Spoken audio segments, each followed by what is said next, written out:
Yo, what's going down, Commanders? Just a quick... I've been meaning to do this video for a few days, and I've actually done 2 or 3 takes on it. And I'm not... What I'm going to try not to do is swear too much on this video and cuss out Kixeye, because it's more likely they're going to listen to it if I'm not cussing them out for it. But my biggest problem in the game is the unique units that we get from the Shadow Ops, specifically. And what I mean by that is we spend... It'll be 12 weeks... for the Shadow Ops, with the events in between. Free Shadow Ops, then an event, free Shadow Ops, then the event, free Shadow Ops, then the event.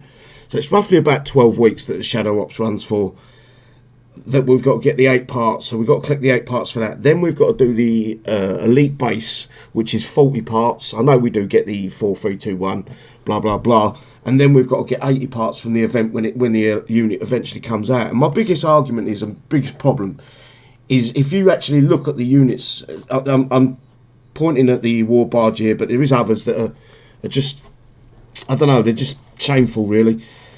And you look at the war barge, what are you? I'm going to pick every single one of these units in front of that war barge, over using the war barge in a PvE base or PvP most likely.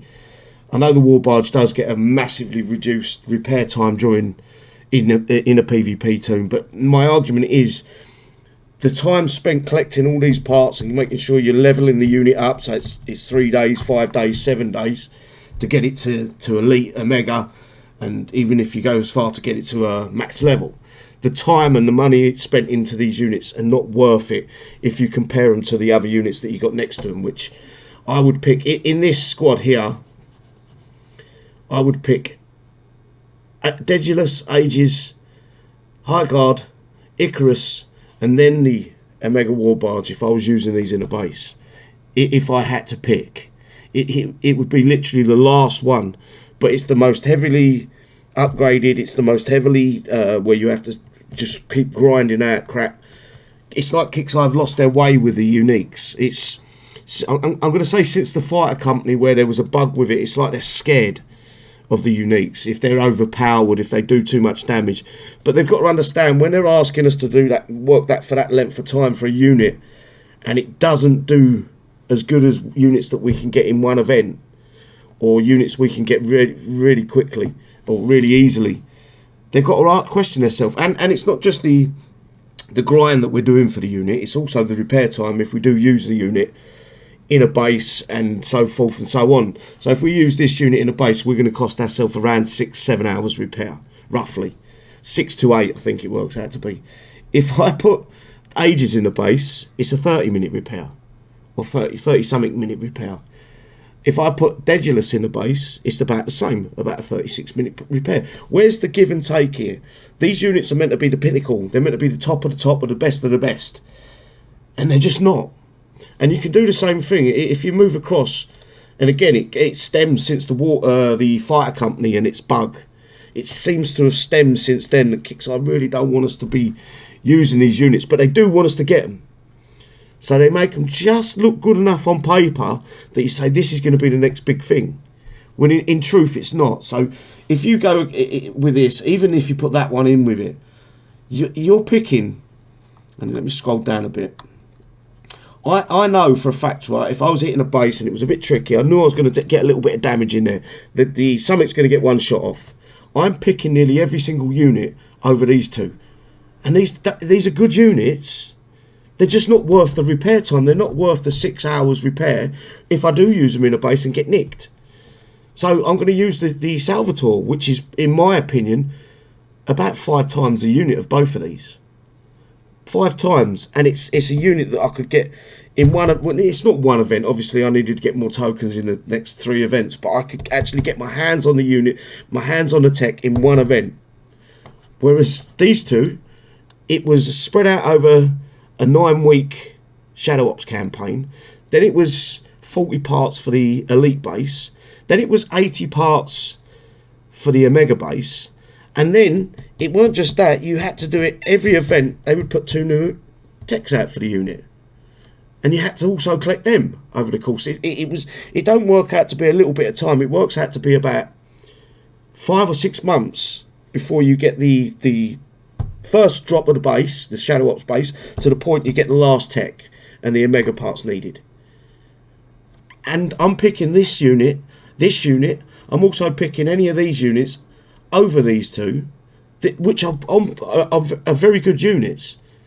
Don't get me wrong, I'm enjoying using the Zeus. I don't even think I made a video using the Zeus, but I do like to use it because it's a good unit. But the risk of getting that 6 hours damage outweighs how good the unit is. So Kixeye need to go back to the drawing board and say, right, we need to make these either very, very good units, worth the 7 hour, 6 hour repair, whatever it is, so the players use them, so then we can then draw the coins off the players. Hopefully, fingers crossed, we can draw the coins off the players or the repair time off the players and earn a little bit of money. But the way things stand right now, how many of you guys, if you could let me know in the comment section below, how many of you guys are going to pick any of these two over Salvatore or over Akuma or over Kirin, and I mean in standard units, or Kobayashi, or even Kusuga, or even Boomers? There's not many of you going to pick it. If you've got to pick off, 100% you're going to take a little bit of damage. You're going to run it in. You need to kill one target with this unit, and then you can tactically take the base out.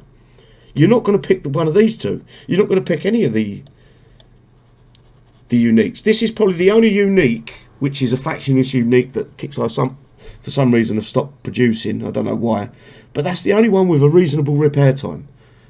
This one was good when it was bugged. The fighter company was good when it was bugged. And then if you go back before the fighter company, I suppose the Proteus is still good, but if you use it in a PvE base, it's still dead in the water if you get it too close.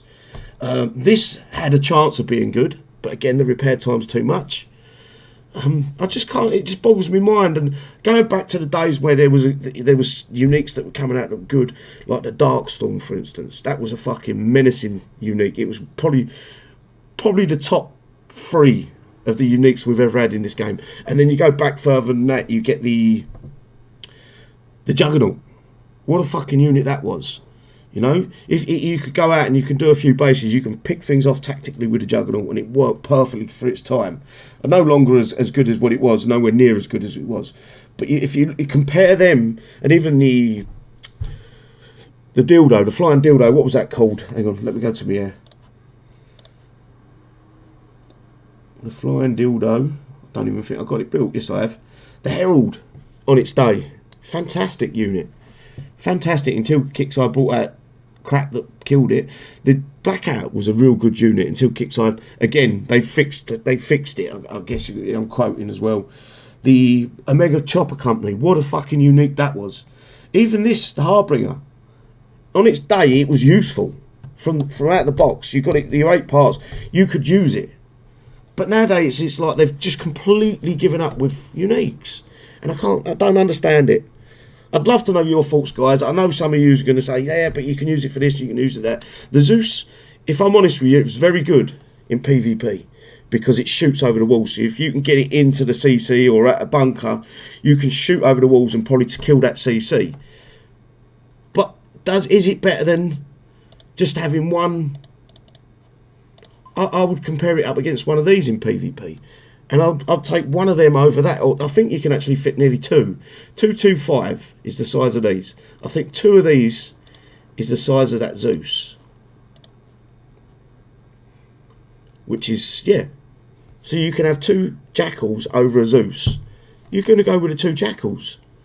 Logic tells you that. I know it's not got its tech and everything else, but it's just feels dead in the water to me. And it's just depressing that we're working for, and this new unit, it doesn't look all that good. It looks crap.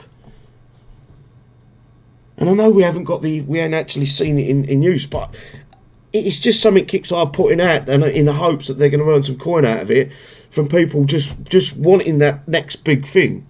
They're just desperate for that next big thing, and that's what Kixeye rely on with these Shadow Ops units. They're just desperate. And it's a shame to see Kixeye go that path. Instead of making a unit good and players going, right, this is a good unit, I'm going to coin it. They're kind of conning us into it. This might be a good unit. It might be. If you coin it, it's down to you. It's your problem, basically. Anyway, I'd love to know your thoughts on this, guys. It is a video I've been I've been discussing with the team and everything else, and it's just, I think it's one that needs to be put out there. It's, what would you pick? Is my question to you guys. Would you pick any of these uniques over any of the newest, latest standard units or the heroes? I don't think many will, but the question's out there, and let's see what answers I get. Other than that, guys, stay safe. Don't forget to like the video if you do like the video. If you don't like the video, give it a thumbs down. If you like my content, guys, give me a subscribe. It does help me channel out, and I'll see you next time. Bye bye.